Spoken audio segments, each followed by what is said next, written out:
Hello guys, welcome back to the channel and welcome back to elite wrestling. तो guys sorry, मुझे पता है कि आज एडब्ल्यू कंपनी का battle of the belts 2 event था, पर अब तक मैंने वो शो नहीं देखा, इसीलिए आज इस वीडियो के अंदर हम उस शो के बारे में बात नहीं करने वाले। पर हाल ही में न्यू जापान प्रो रेसलिंग का विंडी सिटी राइट्स हो चुका है खत्म और मैंने वो शो देखा है और उस शो के अंदर कुछ बहुत ही बड़ी बड़ी चीजें हुई है, जैसे कि जॉन मोक्सली और विल ओस्प्रे का मैच और एडब्ल्यू सुपरस्टार्स की न्यू जापान प्रो रेसलिंग के शोज के ऊपर जाना। जिसके साथ ही आज इस वीडियो के अंदर हम काफी सारे अपडेट्स के बारे में बात करने वाले हैं, जैसे कि रिंग ऑफ ऑनर कंपनी का फ्यूचर क्या होने वाला है। हमें काफी जल्दी रिंग ऑफ ऑनर कंपनी की एक टैग टीम एडब्ल्यू कंपनी अंदर आती हुई दिखाई दे सकती है और possibly Ring of Honor company के एक चैंपियन ने एडब्ल्यू कंपनी के साथ एक कॉन्ट्रैक्ट भी साइन कर लिया है। तो चैंपियन कौन है और ये बाकी सारे अपडेट जानने के लिए ये वीडियो एकदम आखिर तक देखना। और गाइज ऐसे ही एडब्ल्यू कंपनी से रिलेटेड हर एक न्यूज, रूमर और अपडेट और एडब्ल्यू कंपनी के हर एक शो का रिव्यू पाने के लिए हमारे चैनल को सब्सक्राइब करना मत भूलना। पर गाइज अब ज्यादा देर ना लगाते हुए चलिए वीडियो शुरू करते हैं और सबसे पहले बात करते हैं रिंग ऑफ ऑनर कंपनी और एडब्ल्यू कंपनी के रिलेशनशिप की और जानते हैं कि आगे चलकर रिंग ऑफ ऑनर कंपनी और एडब्ल्यू कंपनी इन दोनों के बीच का रिलेशनशिप कैसा होने वाला है। तो गाइज अगर आप हमारे चैनल के ऊपर एडब्ल्यू कंपनी के हर एक न्यूज, रूमर और अपडेट फॉलो कर रहे हैं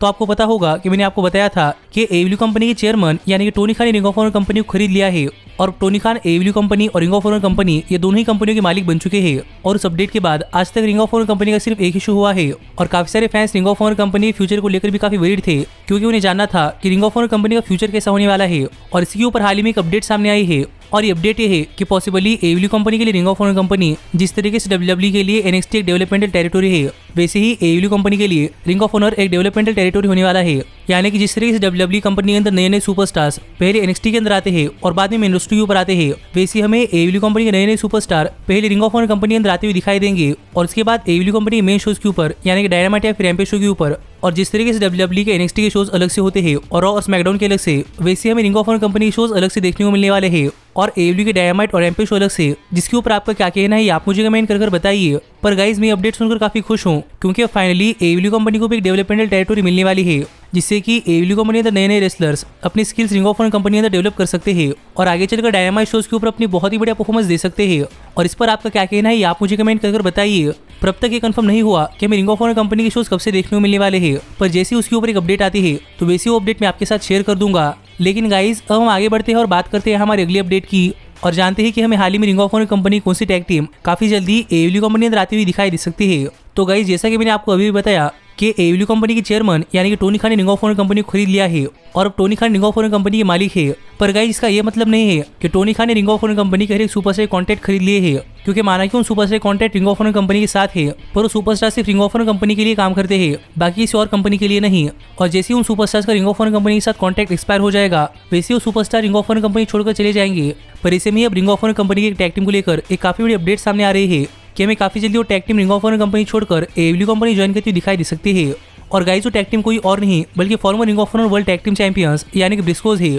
और हाल ही में ब्रिस्कोज को लेकर ये अपडेट सामने आ रही है कि काफी जल्दी ब्रिस्कोज का रिंग ऑफ ऑनर कंपनी के साथ कॉन्ट्रैक्ट एक्सपायर होने वाला है और रिंग ऑफ ऑनर कंपनी के साथ अपना कॉन्ट्रैक्ट एक्सपायर होने के बाद हमें काफी जल्दी ब्रिस्कोज रिंग ऑफ ऑनर कंपनी छोड़कर एडब्ल्यू कंपनी ज्वाइन करते हुए दिखाई दे सकते हैं। इस अपडेट के ऊपर आपका क्या कहना है आप मुझे कमेंट कर बताइए। पर गाइज मैं ये देखने के लिए काफी एक्साइटेड हूँ, क्योंकि मुझे देखना है कि जब ब्रिस्कोज एडब्ल्यू कंपनी अंदर आते हैं तब हमें ब्रिस्कोज, यंग बग्स, एफटीआर और ए ड्रैगन इनके बीच में कितने बढ़िया बढ़िया मैचेस देखने को मिलते हैं, क्योंकि इसके पहले इंडिपेंडेंट सर्किट के अंदर इन चारों ही टीम्स ने अपने बहुत ही बढ़िया बढ़िया मैचेस दिए हैं। इसीलिए मुझे भी देखना है कि ब्रिस्कोज के एडब्ल्यू कंपनी अंदर आने के बाद हमें इनमें से कौन से टैग टीम के अंदर बहुत ही बढ़िया मैचेस देखने को मिलते हैं। और आप भी मुझे बताइए कि क्या आप ब्रिस्कोज को एडब्ल्यू कंपनी अंदर देखना चाहते हैं या नहीं। पर गाइज अब हम आगे बढ़ते हैं और बात करते हैं हमारी अगली अपडेट की और जानते हैं कि वो कौन सा रिंग ऑफ ऑनर कंपनी का चैंपियन है जिसने हाल ही में एडब्ल्यू कंपनी के साथ एक कॉन्ट्रैक्ट साइन कर लिया है। तो गाइज मैंने आपको अभी भी बताया कि माना कि एडब्ल्यू कंपनी के चेयरमैन यानी कि टोनी खान ने रिंग ऑफ ऑनर कंपनी को खरीद लिया है, लेकिन टोनी खान ने रिंग ऑफ ऑनर कंपनी के सुपरस्टार कॉन्ट्रैक्ट नहीं खरीदे, जिससे कि वो superstar original Ring of Honor company के लिए काम करते हैं और एडब्ल्यू कंपनी के लिए नहीं।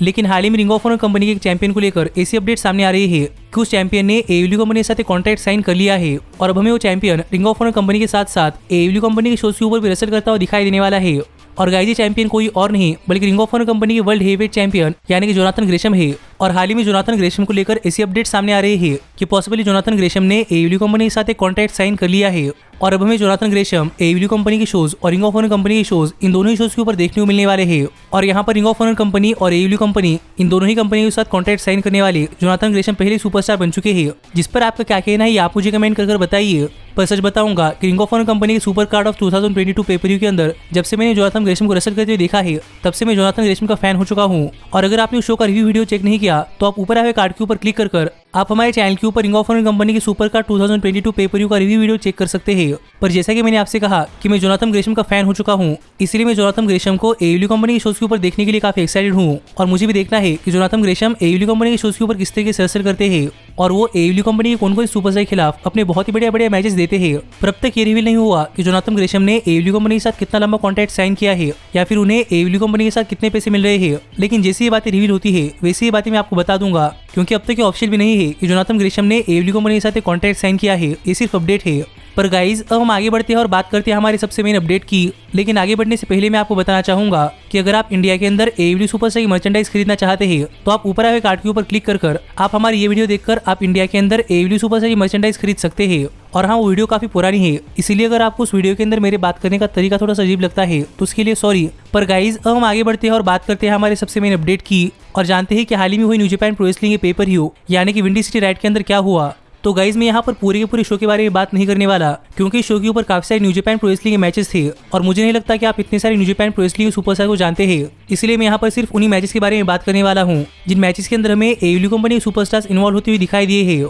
और ऐसा ही पहला मैच एलए डोजो और द फैक्ट्री के बीच में हुआ था, क्योंकि LA dojo new Japan Pro wrestling की डेवलपमेंटल टेरिटोरी है और द फैक्ट्री एडब्ल्यू कंपनी की डेवलपमेंटल टेरिटोरी है। और ये मैच भी एक ठीक ठाक मैच चला और इस मैच के आखिर में द फैक्ट्री के लीडर यानी क्यूटी मार्च ने अपने अपोनेंट के ऊपर अपना फिनिशर लगाकर यहाँ पर अपने अपोनेंट को पिन कर ये मैच जीत लिया है। जो देखा जाए तो इस पेपर व्यू की शुरुआत में एक बहुत ही बढ़िया मैच था, पर इसके बाद हमें सीधा इस शो के सेमी मेन इवेंट यानी कि टोमोहिरो इशिई और मिनोरू सुजुकी मैच के अंदर एडब्ल्यू कंपनी के सुपरस्टार्स इन्वॉल्व होते हुए दिखाई दिए हैं। और इस शो के ऊपर टोमोहिरो इशिई और मिनोरू सुजुकी इन दोनों ही लेजेंड्स ने एक बहुत ही बढ़िया मैच दिया और इस मैच के आखिर में टोमोहिरो इशिई ने मिनोरू सुजुकी को इस मैच के अंदर हरा दिया। पर सरप्राइजिंगली मैच खत्म होने के बाद हमें यहाँ पर एडब्ल्यू सुपरस्टार यानी कि एडी किंग्स्टन आते हुए दिखाई दिए और यहाँ पर आकर टोमोहिरो इशिई से बात करते हुए एडी किंग्स्टन ने टोमोहिरो इशिई को एक मैच के लिए चैलेंज कर दिया है, जो कि मेरे हिसाब से इस शो का एक बहुत ही बढ़िया मोमेंट था, क्योंकि अब हमें एक तरफ एडी किंग्स्टन और दूसरी तरफ टोमोहिरो इशिई देखने को मिलने वाले हैं जो कि बिल्कुल एक जैसी सुपरस्टार है। तो इसलिए यहाँ पर देखना पड़ेगा कि जब इन दोनों के बीच में मैच होता है तो ये मैच कितना बढ़िया मैच होता है और हमें ये मैच कब देखने को मिलता है। पर इस सब के बाद फाइनली हमें इस शो के मेन इवेंट के अंदर हमें AEW superstar Jon Moxley New Japan Pro Wrestling United Kingdom champion यानी कि विल ओस्प्रे को फेस करते हुए दिखाई दिए।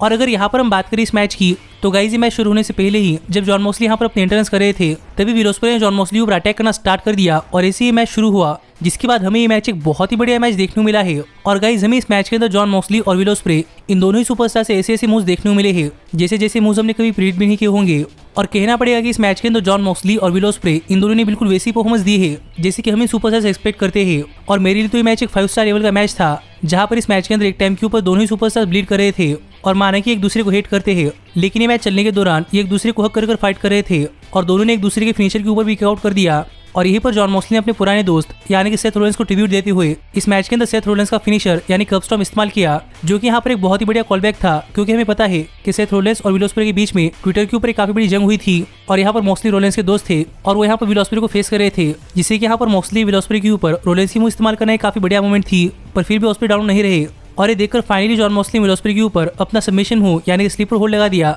और सरप्राइजिंगली विल ओस्प्रे यहाँ पर पास आउट हो गए, जिससे कि जॉन मॉक्सली ने मैच जीत लिया है। और मैं यहाँ पर सरप्राइजिंगली इसलिए कह रहा हूँ क्योंकि आज तक Will Ospreay New Japan Pro Wrestling UK edition के अंदर अनडिफिटेड चल रहे थे, पर फाइनली यहाँ पर किसी ने विल ओस्प्रे को बीट कर दिया है और वो कोई और नहीं बल्कि हमारे फॉर्मर एडब्ल्यू वर्ल्ड हेवीवेट चैंपियन यानी कि जॉन मॉक्सली है। और ये मैच खत्म होने के बाद यहाँ पर माइक लेकर बातें करते हुए जॉन मॉक्सली ने कहा कि John Moxley New Japan Pro wrestling के नए एस बन चुके हैं और इसी शो ऑफर चला गया, जिसके ऊपर आपका क्या कहना है आप मुझे कमेंट कर बताइए। पर गाइज मुझे शो और ये मैच बहुत पसंद आया है और मैं तो वेट कर रहा हूँ कि मैं आगे चलकर एडब्ल्यू कंपनी और न्यू जापान प्रो रेसलिंग इनके बीच में क्रॉसओवर शो कब देखने को मिलता है। पर आप ऐसे ही एडब्ल्यू कंपनी से रिलेटेड हर एक न्यूज रूमर और अपडेट और एडब्ल्यू कंपनी के हर एक शो का रिव्यू पाने के लिए हमारे चैनल को सब्सक्राइब करना मत भूलना। पर गाइज अब मैं मिलता हूँ आपसे अगली वीडियो के अंदर, पर तब तक stay healthy, stay happy and keep watching elite wrestling. Hey, did you like that video? Click the screen for more. And where do you think you're going? Check out our official merchandise page and to support the entire cast. And thanks so much for being the elite. The elite.